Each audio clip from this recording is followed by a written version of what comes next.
पूरे 10 दिन गुजारने थे, लेकिन और इसका एंडिंग पॉइंट था लिब्राविल, जो सेंट्रल अफ्रीका में एक शहर है। लेकिन आखिर ऐसा किया क्यों जा रहा था? इस आइस ब्लॉक को इतना दूर क्यों ले जाया जा रहा था? असल में ये मामला शुरू हुआ था 1 साल पहले, यानी 1958 में। लग्जमबर्ग यूरोप का एक मुल्क है जहां से एक बहुत फेमस रेडियो स्टेशन चलाया जाता था। ये ब्रॉडकास्ट रेडियो लग्जमबर्ग के नाम से पूरी दुनिया में फेमस थी। इस रेडियो स्टेशन की तरफ से सारे सुनने वालों के लिए एक अनोखा चैलेंज रखा गया, और वो चैलेंज ये था कि अगर कोई भी आदमी 3 टन वजनी आइस ब्लॉक को आर्कटिक रीजन से अफ्रीका तक लेकर जाएगा तो उसको एक बहुत भारी इनाम दिया जाएगा। रेडियो लग्जमबर्ग की तरफ से ये डिसाइड किया गया था कि हर किलोग्राम आइस के बदले में 1 लाख फ्रांसिस दिए जाएंगे, जो आज के दौर में $16,000 बनते हैं। हर 1 केजी के $16,000 यानी 3 टन वजनी आइस ब्लॉक के $48 मिलियन बनते हैं, जो वाकई एक बहुत बड़ी रकम है।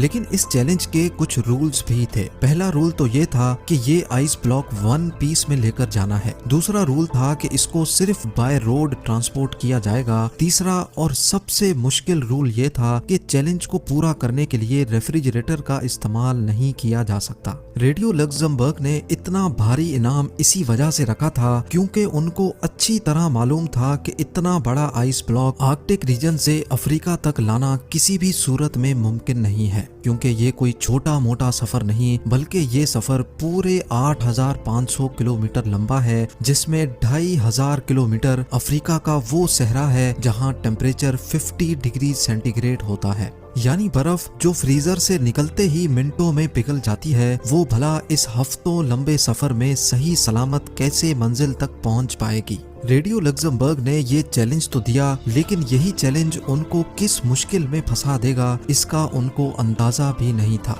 ये चैलेंज रेडियो पर ब्रॉडकास्ट होने के कई महीनों तक किसी ने भी आगे बढ़ने की हिम्मत नहीं की। लेकिन फिर बर्गर नाटवीक नामी एक शख्स ने ऐलान किया कि वो ये चैलेंज कबूल करने को तैयार है। बर्गर नाटवीक, जो कि नॉर्वे में एक इंसुलेशन कंपनी ग्लास फोर्ट का मैनेजिंग डायरेक्टर था, उसका मानना था कि उसकी कंपनी जो इंसुलेशन मटेरियल बनाती है उसको इस्तेमाल करके ये चैलेंज आसानी से पूरा किया जा सकता है। अगर बर्गर नाटवीक ये चैलेंज पूरा करने में कामयाब हो गया तो वो अपनी कंपनी ग्लास फोर्ट और उसके एम्प्लॉइज के लिए काफी सारी दौलत इकट्ठी कर सकेगा। पूरी दुनिया में ये बात फैल चुकी थी कि एक शख्स ने रेडियो लग्जमबर्ग का आइस ब्लॉक चैलेंज कबूल कर लिया है। इस काम को अंजाम देने के लिए नाटवीक ने एक टीम बनाई और चैलेंज को पूरा करने के लिए काम शुरू कर दिया, जिसकी वजह से कई न्यूज़पेपर की हेडलाइंस में नाटवीक के चर्चे होने लगे। आइस ब्लॉक चैलेंज को पूरा करने के लिए अभी तक जो भी कोशिश की गई थी, वो जब रेडियो लग्जमबर्ग को मालूम पड़ी तो उनको एक बहुत बड़ी रकम खोने का डर लगने लगा, और डर के मारे उन्होंने अपनी ये ऑफर वापस ले ली। क्योंकि ग्लास वॉट कंपनी और उसके डायरेक्टर काफी ज्यादा फेमस हो चुके थे, इसी वजह से रेडियो लग्जमबर्ग की ऑफर खत्म होने के बावजूद भी नाटवीक ने ये चैलेंज पूरा करने की ठान ली थी।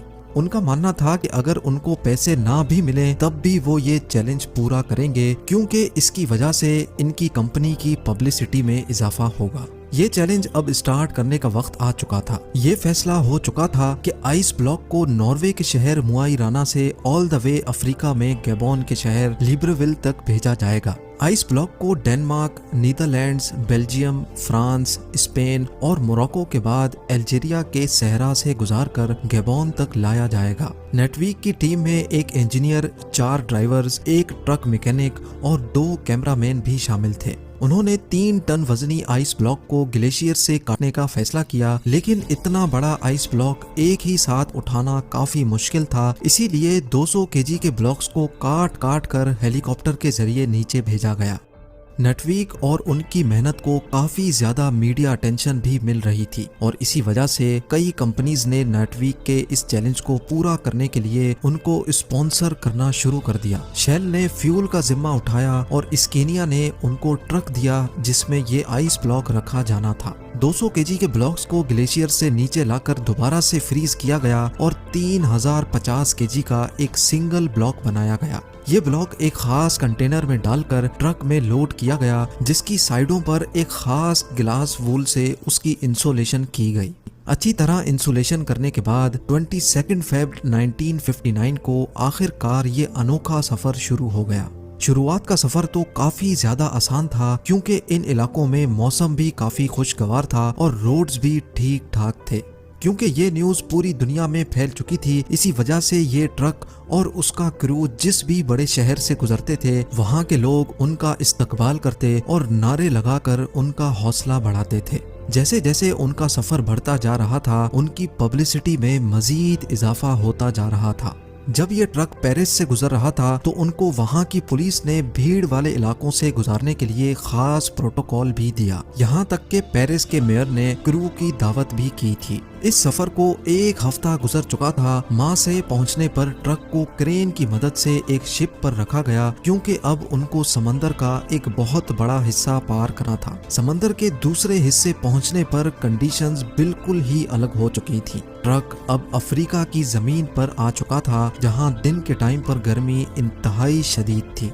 ना सिर्फ आइस ब्लॉक के पिघलने का खतरा था बल्कि गर्म रेत पर सफर करने से ट्रक के इंजन को भी खतरा था और उनके साथ मौजूद क्रू की तबीयत बिगड़ने का भी खौफ मंडला रहा था। इन सारे खतरों के अलावा ट्रक को सिक्योरिटी थ्रेट भी था क्योंकि जिस सहरा से वो लोग गुजर रहे थे उस इलाके में जंग चल रही थी और फ्रीडम फाइटर्स के लोग पहाड़ों में ही छुपे होते थे। वो लोग अपनी बातें मनवाने के लिए ट्रक और उसके क्रू को होस्टेज भी बना सकते थे। इस खतरे से निपटने के लिए फ्रेंच फॉरेन लीजन ने ट्रक और उनके क्रू को सहरा के कुछ एरियाज में सिक्योरिटी दी और उनको खास इंस्ट्रक्शंस दी कि कम से कम स्टॉप लेकर उनको इस सहरा से गुजरना है। लेकिन क्योंकि इस सहरा में मुश्किलात आ रही थी, हर मर्तबा जब ट्रक फंस जाता था तो उसको रेत से निकालने में क्रू को घंटों लग जाते थे। दुनिया के सबसे महंगे आइस ब्लॉक को ट्रांसपोर्ट करने का ये मिशन अब इनके गले में आ चुका था। एक तरफ फ्रीडम फाइटर्स का खौफ था तो दूसरी तरफ गर्मी ने क्रू की हालत बिगाड़ कर रखी थी और सोने पे सुहागा इस गर्मी ने ट्रक के अंदर मौजूद आइस ब्लॉक को मेल्ट करना शुरू कर दिया था। अगर क्रू यहाँ फंस गया तो ना ही उनका मिशन पूरा हो सकेगा और ना ही हजारों मील दूर से निकाली गई बर्फ बच सकेगी। सहरा से गुजरने वाले मुसाफिरों के जानवरों को उन्होंने पिघलने वाली बर्फ का पानी भी पिलाया जो कि असल में दुनिया का सबसे महंगा तरीन पानी था। कई रातें उन्होंने रेत पर ही स्लीपिंग बैग बिछाकर गुजारी और आहिस्ता आहिस्ता मुश्किलात को फेस करते मंजिल की तरफ बढ़ते गए। आखिरकार वो इस सहरा को पीछे छोड़ने में कामयाब हो ही गए और अब उनकी मंजिल काफी ज्यादा करीब थी। पूरे 28 दिनों के सफर के बाद ट्रक, क्रू और बचा हुआ आइस ब्लॉक लिब्रेविल पहुंचने में कामयाब हो गया था। लिब्रेविल पहुंचने पर उनका भरपूर इस्तकबाल किया गया, लेकिन सबको सिर्फ एक बात जाननी थी कि 28 दिन के सफर और मुश्किल तरीन कंडीशन से गुजरने के बाद आखिर कंटेनर में कितनी बर्फ बची है। हैरत अंगेज तौर पे जब ट्रक का कंटेनर खोला गया तो उसके अंदर का मंजर देखकर यकीन करना मुश्किल था। जी हाँ, नॉर्वे से निकलते वक्त आइस ब्लॉक 3050 केजी का था, लेकिन पूरे 28 दिनों के मुश्किल तरीन सफर के बाद हैरत अंगेज तौर पे आइस ब्लॉक का वजन 2714 किलोग्राम था। सिर्फ 11% बर्फ यानी सिर्फ 336 किलोग्राम आइस रास्ते में पिघल चुकी थी और बाकी सारा आइस ब्लॉक वन पीस में मौजूद था। बेशक रेडियो लक्समबर्ग अपनी ऑफर से पीछे हट चुका था, लेकिन फिर भी ये चैलेंज पूरी तरह से कामयाब हुआ और ये बर्फ तोड़कर गैबोन के लोगों में डिस्ट्रीब्यूट की गई जिन्होंने आज से पहले कभी भी बर्फ नहीं देखी थी। नाटवीक और उनकी कंपनी को कोई कैश रिवॉर्ड उस वक्त तो नहीं मिला, लेकिन इस पब्लिसिटी ने उनकी कंपनी की सेल्स पर 4 चांद लगा दिए थे। ग्लासवॉट आज भी ग्लावा के नाम से इंसुलेशन मटेरियल बनाती है और 1959 के बाद से इनकी पॉपुलैरिटी